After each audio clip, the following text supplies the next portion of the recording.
Halo, bertemu lagi bersama saya Kang Afan. Kali ini saya akan membahas tentang rokok. Simak terus videonya.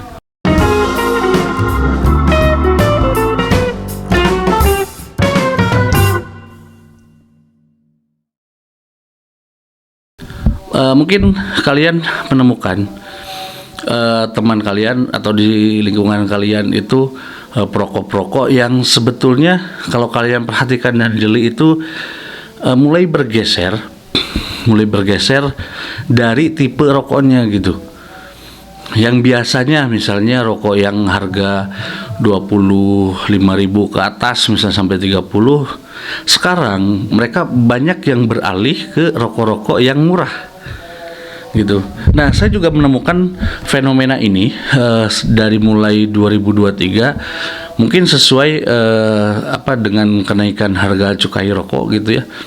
Nah, yang saya bikin menarik adalah dari hal ini banyak teman-teman di lingkungan saya itu yang rokoknya itu mulai bergeser dari mulai rokok-rokok yang ya bisa dianggap premium lah gitu ya, mulai bergeser ke rokok-rokok kelas 2. Nah, dari situ sih saya lihat indikator ya bahwa ekonomi kita itu tidak sedang baik-baik saja gitu. Saya menilainya seperti itu dari indikator pergeseran rokok yang teman-teman saya beli gitu ya. Dari situ bahwa para perokok itu lazimnya kalau di lingkungan saya itu bahwa harga rokok itu lingkupnya 20 sampai 30, tidak di atas 30 gitu. Bahkan marak juga gitu ya yang beralih ke rokok-rokok yang ilegal gitu, atau yang tidak ada bea cukai atau yang independen lah. Kita di lingkungan kita itu sebutnya rokok indie disebutnya gitu. Nah, dari situ gap harganya itu sangat jauh antara rokok premium yang kena cukai, yang kena kenaikan itu dengan bahkan yang ilegal. Yang ilegal itu harga satu bungkus yang 20 itu masih di rank 10 sampai 12 ribu gitu ya. Sedangkan yang premium itu sudah 30 ke atas gitu. Jadi ini yang mengindikasikan bahwa memang kemampuan daya beli kita itu tidak bagus dan tidak tinggi gitu. Artinya kemiskinan itu bisa terjadi di masa depan jika lihat dari indikator itu gitu. Nah, salah satunya mungkin hal ini yang memicu penjualan rokok yang premium itu menurun gitu ya. Bahkan di daerah saya itu Kabupaten Kuningan itu merupakan di salah satu berita di media lokal itu Kabupaten Kuningan itu merupakan kabupaten termiskin gitu ya.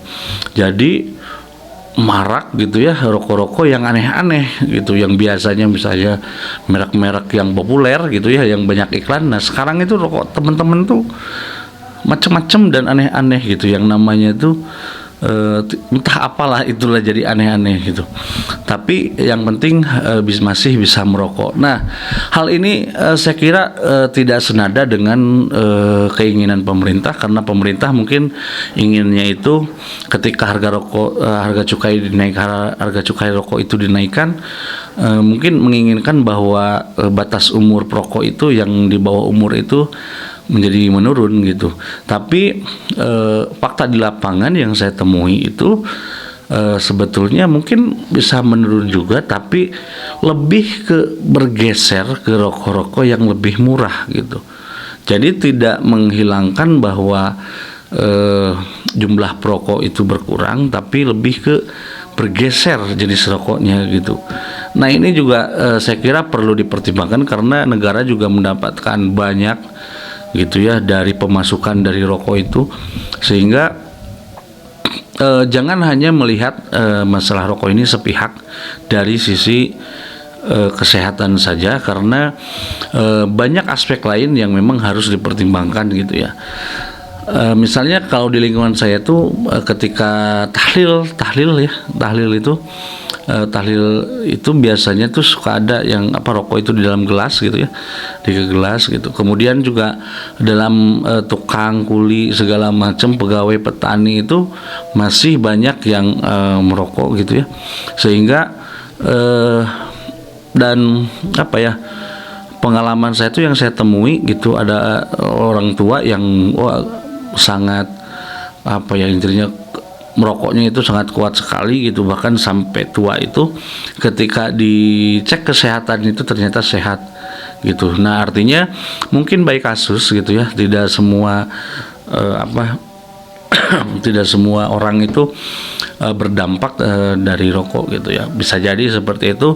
Ya, saya tidak membicarakan fakta hasil riset atau apapun itu tentang rokok ini, tetapi yang saya amati itu seperti itu gitu. Yang ada itu saat ini pergeseran jenis rokoknya gitu ya, dari mulai yang premium menjadi sekarang itu bahkan ke yang independen ataupun yang ilegal gitu.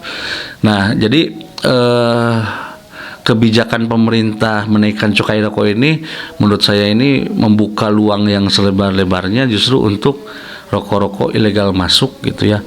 Makanya maksudnya apa ini gitu ya, ketika misalnya apakah pemerintah itu salah hitung terkait dengan daya beli masyarakat gitu, ataukah memang gitu segala macam, ini juga perlu dibahas. Jadi banyak hal yang memang harus dibahas terkait masalah rokok ini. Oke, cukup dulu ya yang bisa saya sampaikan. Sampai ketemu di video selanjutnya.